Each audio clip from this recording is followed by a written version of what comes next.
ay top première demi-finale choc demi-finale poids léger top 5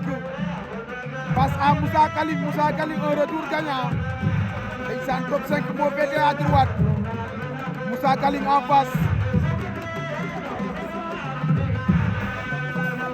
ne naa leen Moussa Kaling un retour gagnant la def top 5 Moussa Kaling demi-finale poids léger lundi 4 mai